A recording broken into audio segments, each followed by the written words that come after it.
Welcome to One Voice Can Change the World podcast, the podcast where music, culture, and empowerment come together. I'm your host, Tina Bangle, vocal coach, singer, and advocate for finding your unique voice and using it to make a difference. Each episode will dive into stories, strategies, and insights from remarkable individuals who inspire change through their passions. Together, we'll uncover how one voice, your voice, can transform lives, create connections, and leave a legacy. So tune in, be inspired, and let's amplify the power of your one voice. Episode 047 with Chiara Hoyt. This is a special Educator Changing the World series. This is brought to you by Little Voices, my new online course discovering the magic of music together. It's also brought to you by Mega World International. Hello, everybody. Welcome to One Voice Can Change the World podcast. I have an amazing guest today. Her name is Chiara Hoyt, and she is an educator. She's also a beautiful mum and also a small business owner of Love and Excellence, a really excellent online blog, and it offers courses for parents and teachers and amazing resources to help your children thrive. So welcome to the podcast, Chiara. Thank you so much. I'm super excited to be here with you. It's really, really exciting that we're able to connect, and you're all the way in Virginia, which is so wonderful to be able to connect with someone across the world. So yes, across a day of time. Yeah. I feel like I'm in the future. Yes, you are in the future here. And so tell us about how your work helps kids and parents and teachers, and tell us about what you do. Yeah, sure. So I started as a teacher, and I guess, I guess the obvious answer would be to say that I impacted, kids' lives every day. But really, I think the truth is that they etched themselves on my heart in ways that have changed me forever.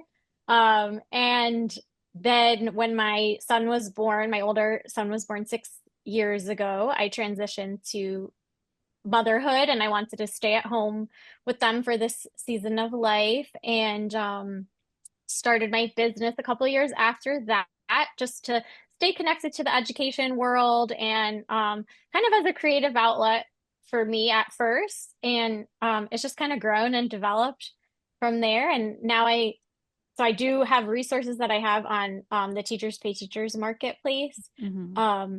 But really my passion is just creating things that are going to be rooted in a spirit of love and, giving teachers and kids the tools that they need to really think critically, grow, and find content that really resonates for them, that like unlocks a world of possibilities for them.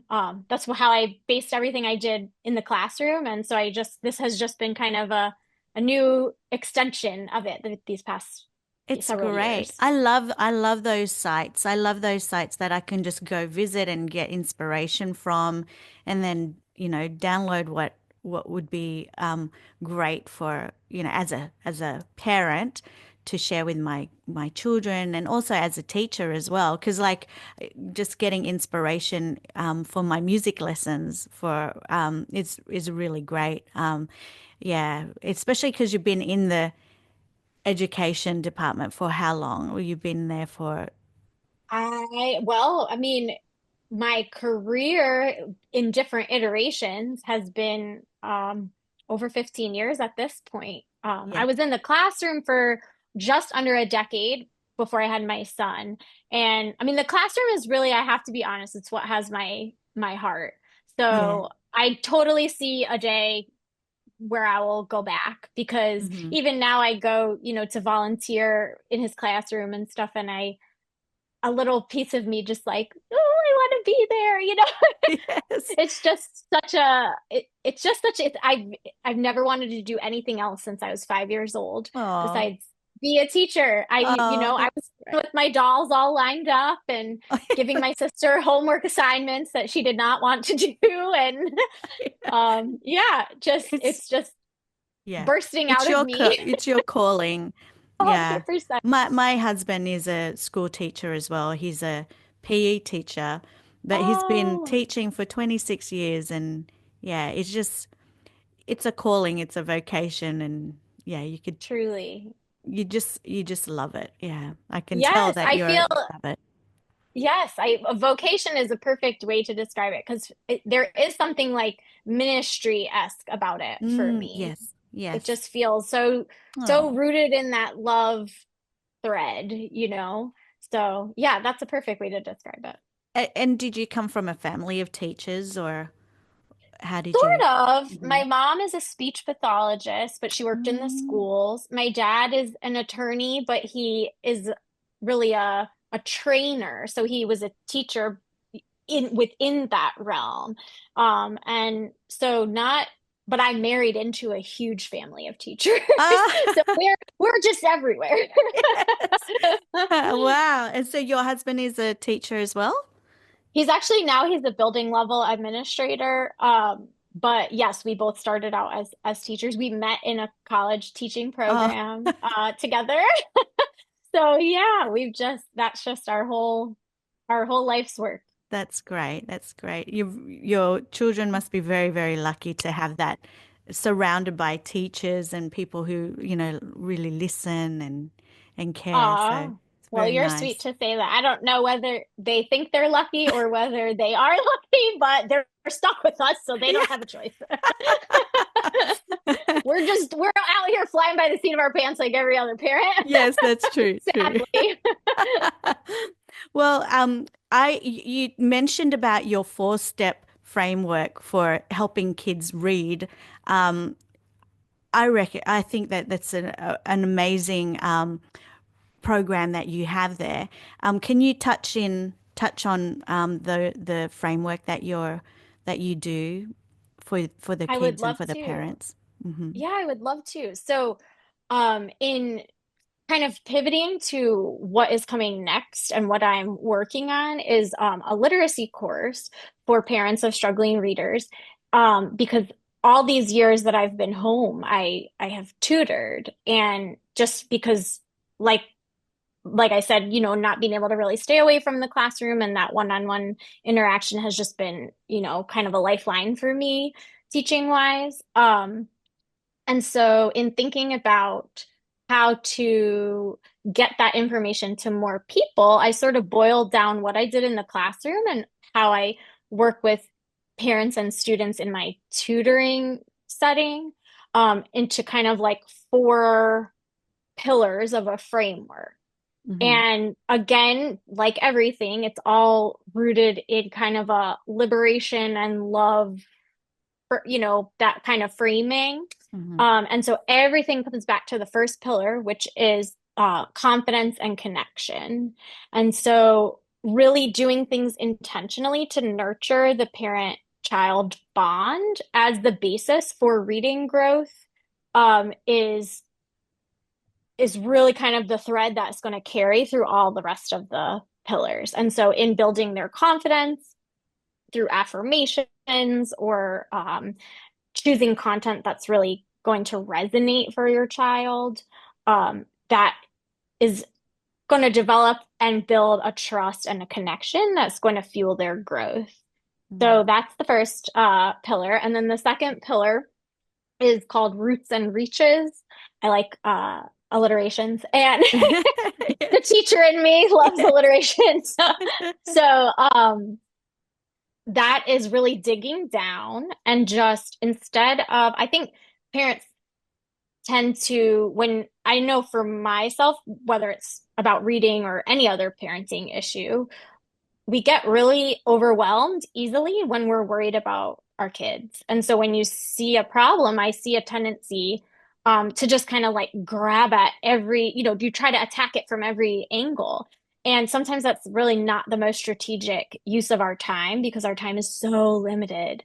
And so really making the most by zoning in on what's going to have the biggest impact in the shortest amount of time and helping parents to prioritize what areas to set goals for, which is the reaches part, by first digging down and really diagnosing things properly, Mm. so that they can then determine, is this an issue of something emotional, or is this an issue of a skills deficit, or is this, that I'm not pairing them to the right resource, the books I'm putting in front of them are not interesting to them, because those are all going to take different tactics to address. So Right. Yeah. that's the second pillar. The third pillar is then where we get kind of technical and we go into the skills and strategies. And so this is where I really support parents in actually learning some of the content of how to teach reading, Right. whether you're teaching them how to sound out the words, build more complicated words, or teaching them how to support comprehension, which is, I think, kind of an under focused area a lot of the Mm. times, because we think like, oh, well, if I just teach them to read the words, then go on Yes. your merry way. So But how do you do that? oh, To it's so much fun. Yeah. It's Tell so me. much fun, but it's a science and an art. And Oh, okay. it Hmm. is in the way that we talk to them and the way that we prompt them based on the answers that they give you. Mm. So if you and to it's really teaching them how to think about their thinking and Mm. how to discover where along the path towards, say they have to draw a conclusion or they have to infer something, right? Where along the path did you stop using the evidence that's in front of you in the text and just start going off in a totally random direction? Because you have to teach them to make the connection that actually matches what they're reading, to pull out relevant information from their brain. And Mm. it's Wow. it's a long game. It's totally a long Yeah. game. But oh my gosh, it was one of my favorite things to do in the classroom was to teach comprehension. It's So ha so much fun. so can you give me an example of what you do, like with a book that you've read, or an example of what happened in a classroom with a child Hmm, and that's a really I can give sort of like, not, it will be a little hard to give a super specific example, but I could Mhm. totally explain kind of the process. Okay. So we would read a book in small groups, right? And they would pre-read, say, a chapter, and I would prepare questions.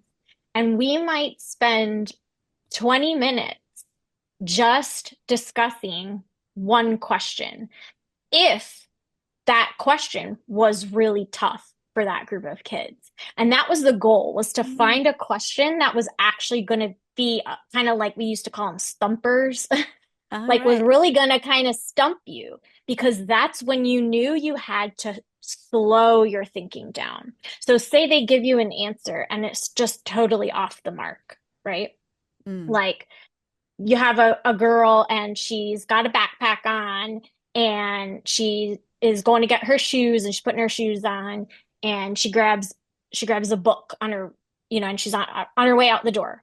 And that's what you read in this book. And the question is, where do you think this girl is going? Right? Now, many of us as adults would say, oh, probably going to school. Mm.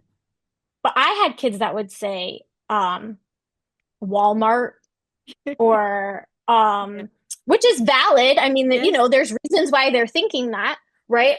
Or something completely that makes no sense, like swimming lessons or something, right? So when the first thing you ask them is, where's the evidence that makes you think that? And you make them take a pause to go and look. And then if, okay, I don't see any evidence of a swimming lesson, right? And Hmm. because I'll say, well, I'm thinking swimming lessons. All right, so I should see that she's bringing some sort of bathing suit or a towel because I know what's my relevant connection. I know that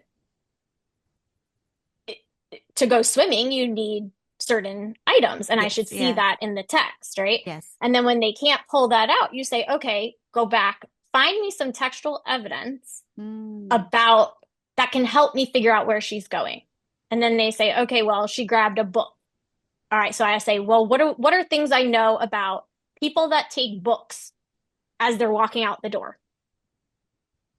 Have you ever taken a book out the door? Where were you mm, going? Have you ever watched on TV when someone pulls a book out and you make them go, you slow that process down for them step by mm, step by step until they finally go, okay, well, when I'm wearing a backpack and holding a book and putting on my sneakers, I'm either going to school or I'm leaving school to go home. yeah, yeah. And then you say, okay, well, where is she right now? It based on what it says in the text. We say, where's the textual evidence?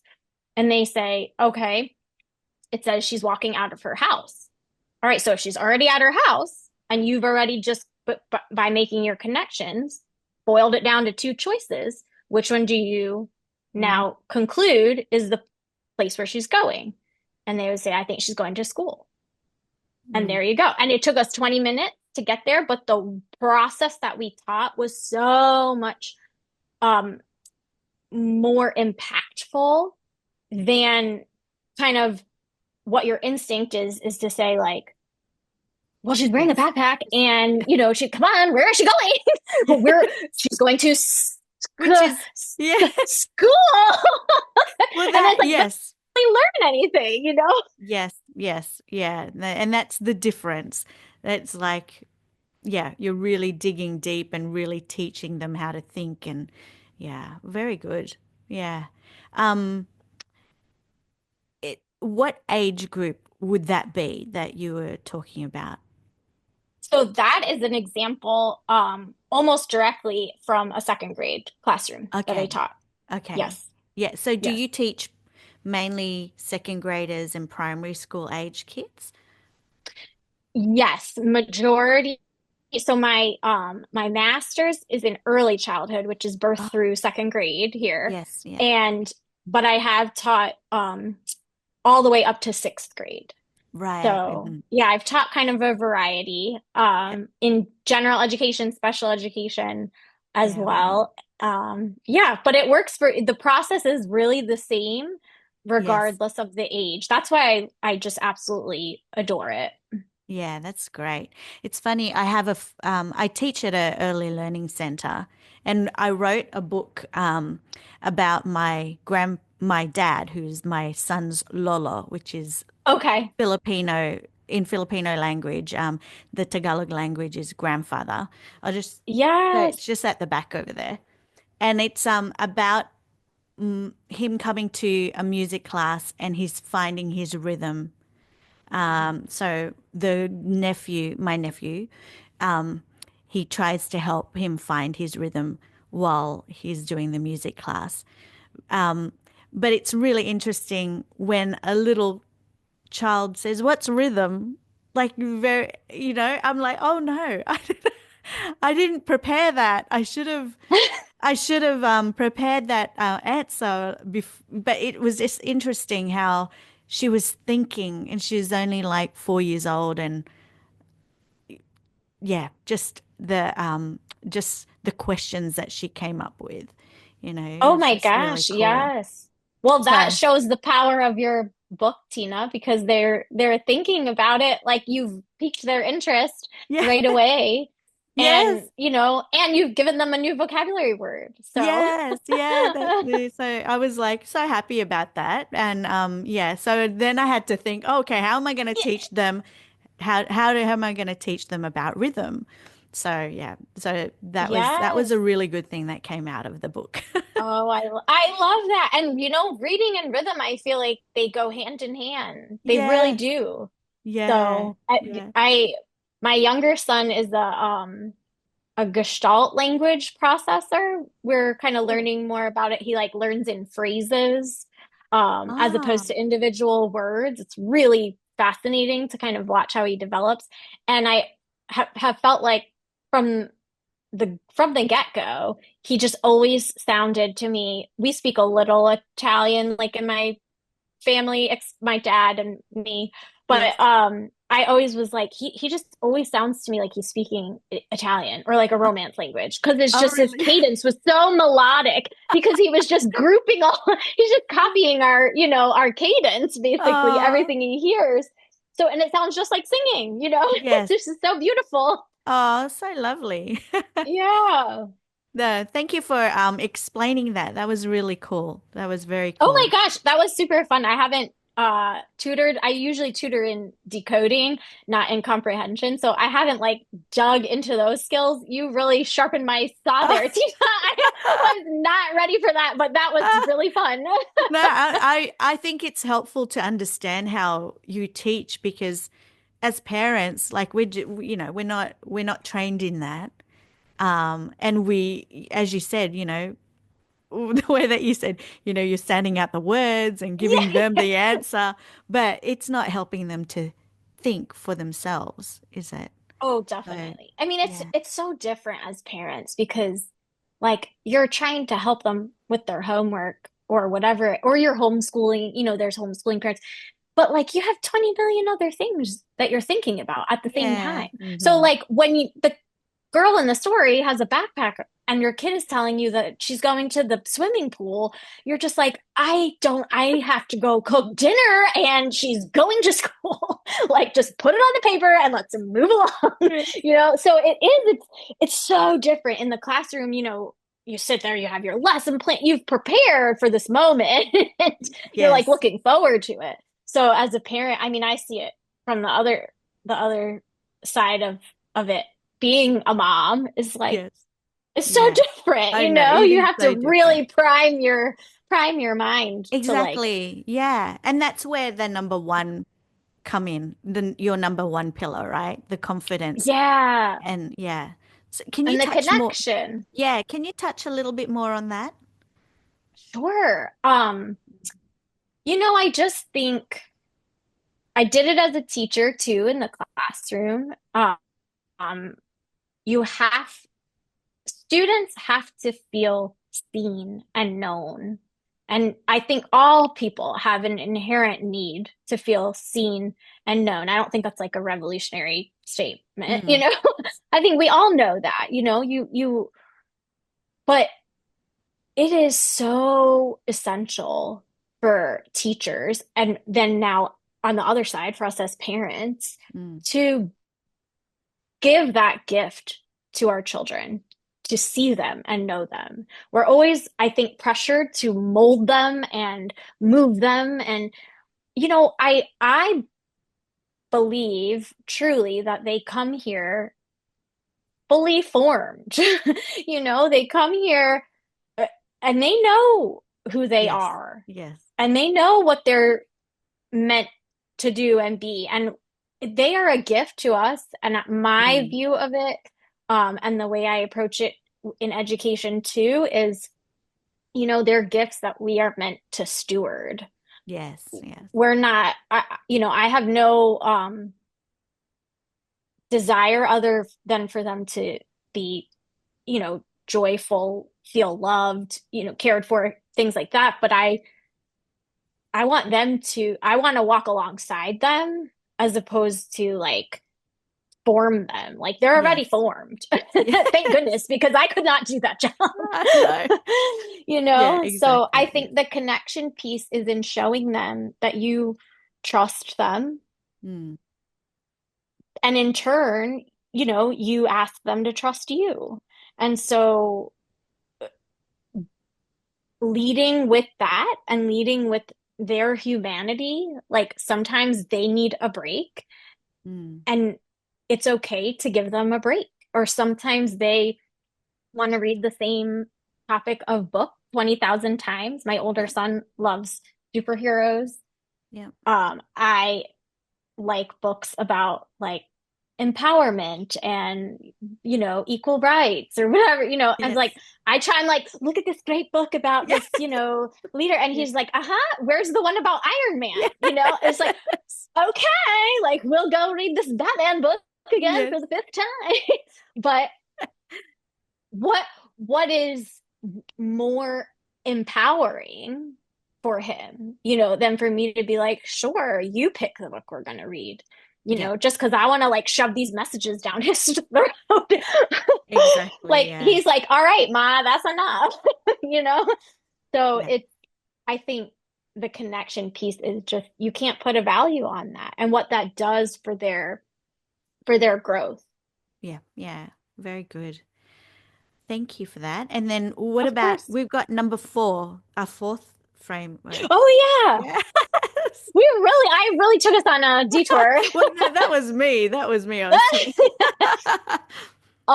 Yeah, so the fourth pillar is mapping and mastery, back to my alliterations. Mhm. Um, and basically it's just really the focus of that is just knowing where you're going, because I think um parents who are not trained in education, especially, but even parents who are, like it's very hard to see the end from the beginning. And sometimes I don't think we're meant to see the end from the beginning, but you want to have a map. You want to have some sort of a roadmap, You don't have to know exactly precisely every detail, but you'd like to know the general direction where you're headed. And Yeah. if you've never taught um that age of child, or you've never homeschooled, those ages of children, sometimes you feel like you are walking a bit in the dark. Mm. And so the fourth pillar is to really help parents understand how to set short-term and long-term goals that will help them to sustain the momentum that those other pillars really support and foster. Great. Yeah. Very good. And so this Yeah, is all, is this in your course at the moment, or is it in your lead magnet, in your freebies? so I do have a free guide that has these four pillars kind of mapped out in it, with Hmm. like some quick win type strategies in there. And so that is on my website, loveandexcellence.llc.com. And then if you go to the welcome section, there's like four little free offers, and one of them is the free guide, free Great. reading guide. But that's, a very high level overview, obviously. And Yes. so the meat and potatoes part about that is going to be in the course, which is launching in March. Oh, I great. do have a workshop that is in our little bundle that I know we're going to talk about later. But Yes. the workshop is what focuses on kind of the confidence pillar and a little bit of the connection, and it's more focused on the joy factor. Great. It's about making reading fun and engaging for struggling readers, and so yeah, that's like a little piece. And is that for a certain age group, or is it kind of broad enough to cater It for? Yeah, it focuses on elementary and middle school. Oh, okay. So yeah, basically the grades that I taught through sixth Okay, grade. great. Yeah. That's Um, awesome. so yeah, I'm excited about it. The workshop course is like is a quickie, it's 45 minutes, and it normally is available for $49, but that's my contribution to our bundle, and so it'll be available in that bundle for free. Oh, that's excellent. And so maybe we can chat about that bundle. Thank you Sure. for creating that. You put a whole heap of us educators into one group, and we've created this bundle that's amazing. I think it's a great resource that parents can download for free. That's worth like $700. It's incredible. Yes. I am so excited. The value of this bundle is awesome. I have downloaded every single one of y'all's resources. Um, and oh my god, oh my goodness, like just the amount of stuff and how helpful it is. And I mean, we've got health and wellness, right? Like teach your kid to ride a bike, teach your kid social emotional skills through art. There's your music classes in there. There's family dynamics and like relationship with your kids and building confidence in kids. There's all kinds of stuff in there, things that people typically offer anywhere from $20 to some up to $99 individual resources that these educators and parent coaches, homeschool coaches, Mm, um, have offered for it'll be open between December 9th and 13th. yes. Um, and so for that limited time to access all of those resources valued between $700 and $800 Yeah, for that's incredible. completely free. I'm so excited. Yeah, it's very exciting. And the people that have joined are just incredible educators and um, are well known for their work and renowned for their work. So it's great to have that whole heap of educators there. But um, they need to go on a wait list, right? Yes, yes. So, So so if this airs when the wait list is still open, because the wait list will be open until the night, like so on the 8th, at the end of the day at the 8th, the wait list is going to close. If yes. you sign up for the wait list, which is loveandexcellencellc.com/bundle waitlist, BUNDLE waitlist, um, you will get an extra little free gift that gets sent to your inbox for being an early bird. If this airs after, then forget I said that because you will not be on the wait list. But you can still register at the regular registration, which will be loveandexcellencellc.com/bundle registration. And you can get signed up. You get your access code sent to you via email. And as long as it's between December 9th and December 13th at 11:59 Eastern Standard Time, all of it is on Eastern Standard Time. So just to like really highlight that Yes. because I don't want anyone to miss out because of a time difference. But yeah, so you have to claim all your resources before it closes. So make sure you actually go in and download and claim all the ones you want. But yeah, it's Yeah. available. All you have to do is register to get the access code sent to you and you're in. Excellent. It's as easy as that. Very easy. Very excellent. Okay, so uh, we have our kind of final two questions. Sure. What is your obsession at the moment? Okay, so I thought about this because I knew you were going to ask me this. And really what I came to is children's books. This is just an Oh, ongoing obsession of mine. I um I am always on the hunt for just especially stories written by Indigenous authors, Black and Brown authors, or stories from authors who historically have been in groups that are oppressed or marginalized. So, like, just those uplifting of those kind of liberation oriented stories, or anything that's going to center sort of those untold or undertold narratives. yes. Oh, those picture books are like, it's like you giving me $1 million. And I Oh, love going to the library and they have like a shelf where all the new ones come out. oh And wow. Okay. I feel bad because I take them all home. And their shelf is empty every single time. So I think that's amazing. I mean, that's the reason why I wrote my books because I didn't see a lot of the Filipino uh, authors. I didn't see a lot of Filipino authors, children's book authors. And so I created my first book I released in during COVID. Um, and that was My Lola, that's my grandmother. So it's all about my mum's cooking and how she brings the family together. And yeah, I should grab it. Let me show you. Yeah. One sec.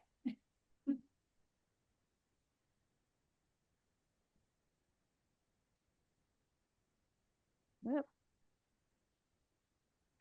So during COVID, I released it, but as a PDF because I was like too scared to do anything like with physical books. But yeah, this is called My Lola. Oh. Oh my goodness. Oh, Tina, this is Yeah. awesome. So it's got like, I don't know if have you had Filipino food before? Yeah, Yeah. we lived in your this is gonna be it made me feel so just serendipitous, but we lived in Vicksburg, Mississippi for a time, and there was a huge Filipino American population, and we Oh, were super close with a bunch of friends who had us over for like the huge parties, Filipino dinners. Yes, the yes, the karaoke. karaoke. Did you sing? Oh yeah, I do it Did all. they make you sing? I have no shame at all. Oh, yeah. Oh, So how this fun. is pretty much based on the Filipino parties. And Oh so, my gosh. like the titos and the uncles and aunties arrive and like when you greet your elders, you have to bless them. So the Yes. child, yeah, takes the hand and puts it on their forehead and it's like and the grandparents say bless you child and you know and then they've got the lumpia making. Yes. So how Lola teaches how to make the spring rolls, the Filipino spring rolls.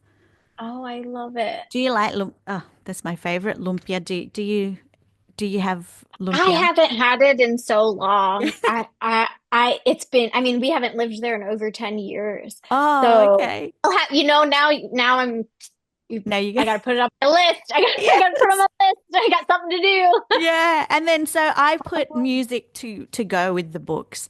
So during COVID, because I couldn't do, my music lessons properly, I had so much time that I learned how to use the green screen and film myself. So I made children's videos to go with the book and then created songs and learned how to play the ukulele. And I'm not very good at it, but I just I learned how Oh to my so I God. composed some songs to go with the book and then some my old students' parents, they own a couple of early childhood centers, and they said, "Oh, come and do a music program for our centers." So now I do music programs for three centers, and it's just been amazing. It's Oh my been really gosh. cool. That is awesome. And I am gonna have to, first of all, I have to get both of your books. Second of all, I have to tell my friends in Vicksburg about that book because Yes. I'm one in particular who is also a teacher. I'm gonna have to tell her because she's just gonna be like, that's awesome. That is awesome. Oh, thanks. Yeah, but I mean, it sold really well overseas, like more so here in Australia, but more so in America. Someone Wow. in the Filipino entrepreneurial scene started sharing it, and then I had so many sales.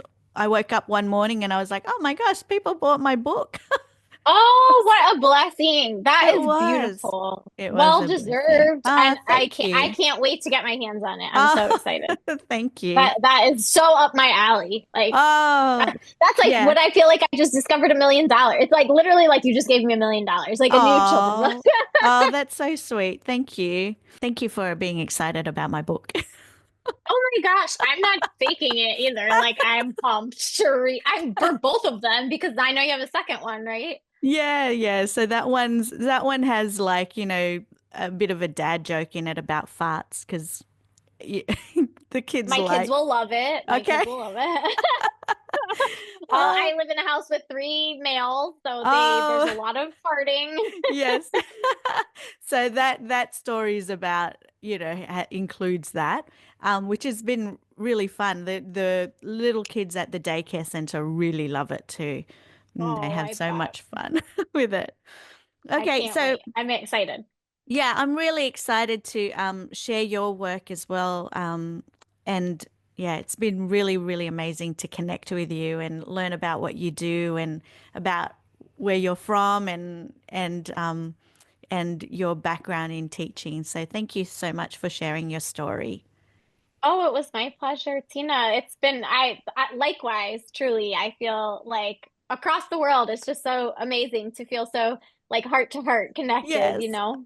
Yeah, yeah, no. And I'm sure that will, after this, after we launch our courses and that, I'm sure that we'll keep in contact and yeah, share each other's work Oh, and everything like that. yes, 100%, 100%.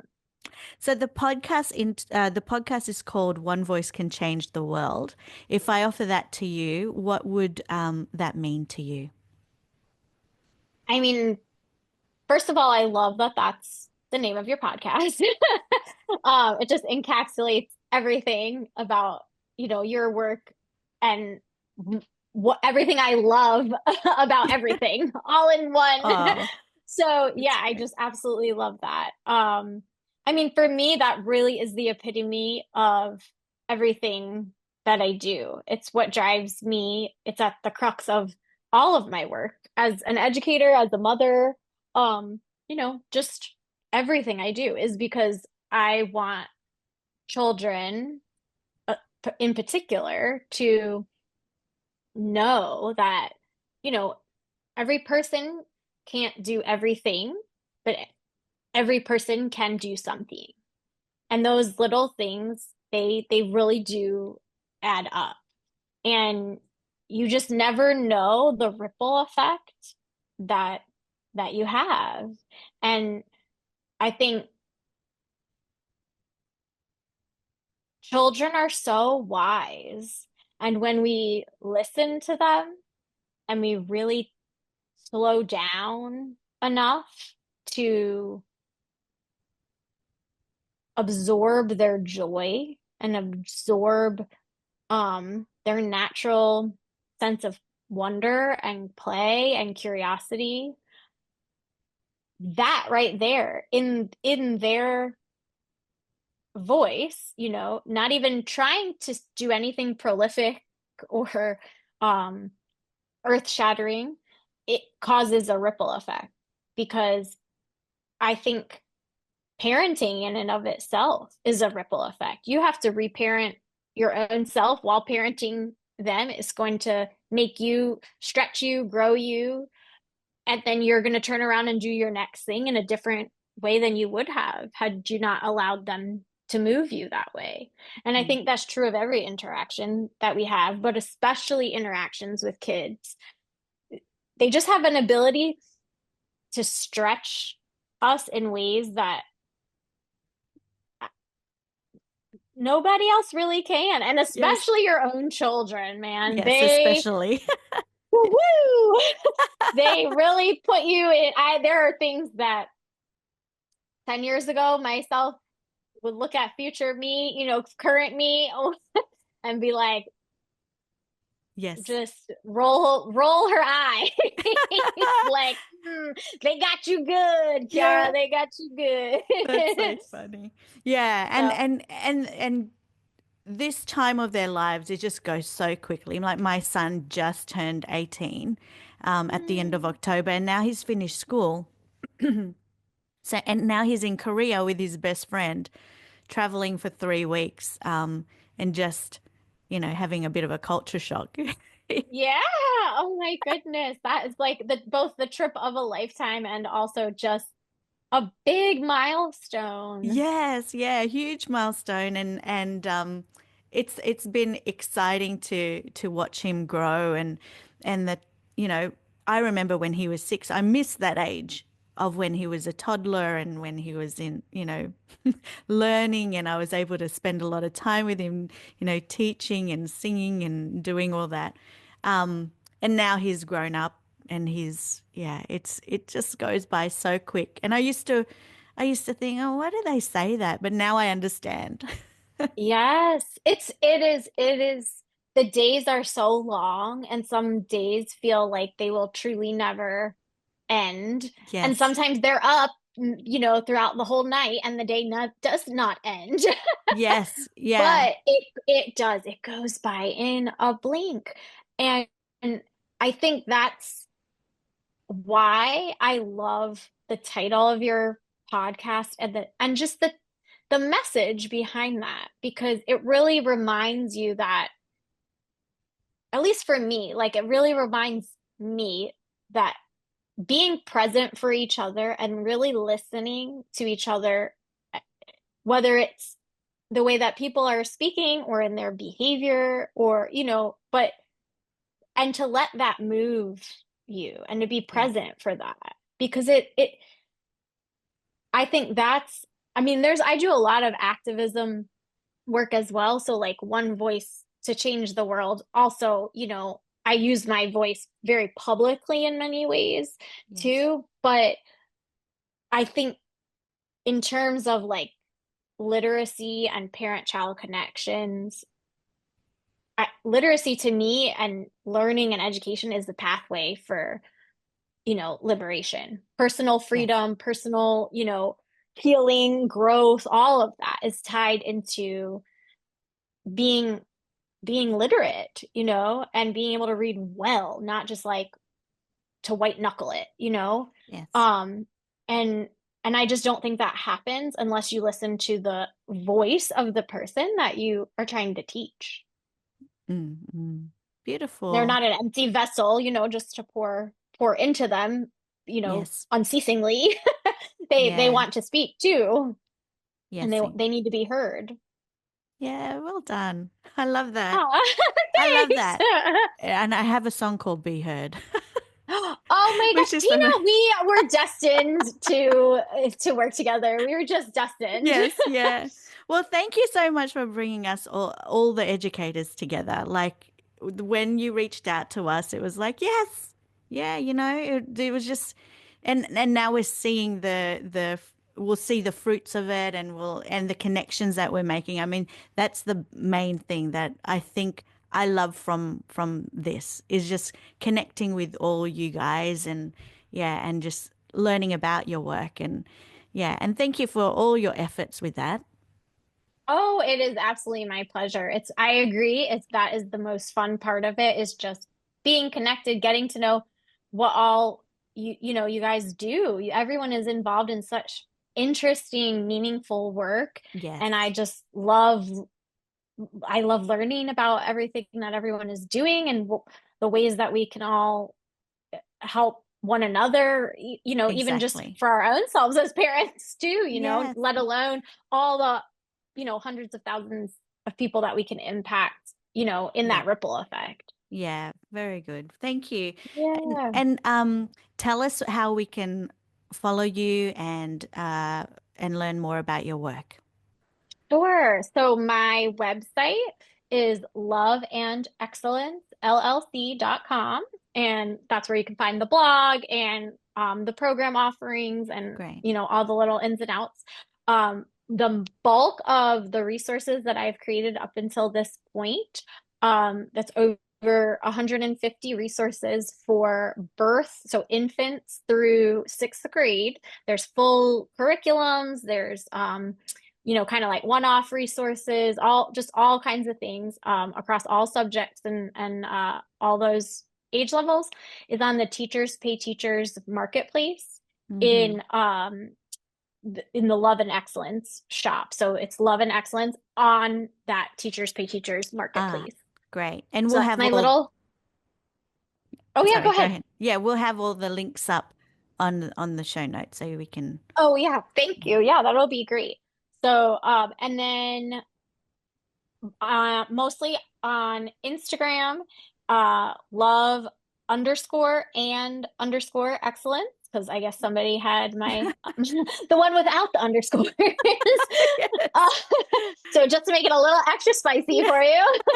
And I have a Facebook group that is aimed at parents of struggling readers, or parents that just enjoy having kind of like a reading support community Mm-hmm. for their kids of any age, any stage. And that's totally free. And I share um, videos and ideas and insights, and I welcome like all kinds of participation from the group members to collaborate together, ask questions, all that good stuff. So that's Yeah. called Unlocking Literacy with Love and Excellence, and that is a Facebook group.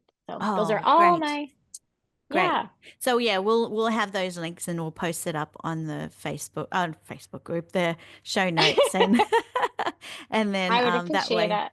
yeah, they'll be able to connect with you. But thank you once again for being on the podcast, and it's great that you like this is your first, and this is my first to get back on track with my podcast. So it was a really lovely conversation with you. I had such a blast. And yeah, I will forever remember this because you were my first ever podcast. So Yay! this was a great, great, great time. And you need to do more because I think you're amazing. I think you need to do Oh, more podcasts and yeah, share your work out there. thank you, Tina. I wish I could give you a hug. Ah, hug, hug, hug. Hug, hug, hug. All right. Thank you for being here, and we'll see you next time. And don't forget to download our free bundle as well, the parenting bundle, Yes. which is we'll put a link on the show notes again. Yes, definitely. Don't miss it. Don't miss it. Yay! Thank you. Bye. Thank you, Tina. Bye.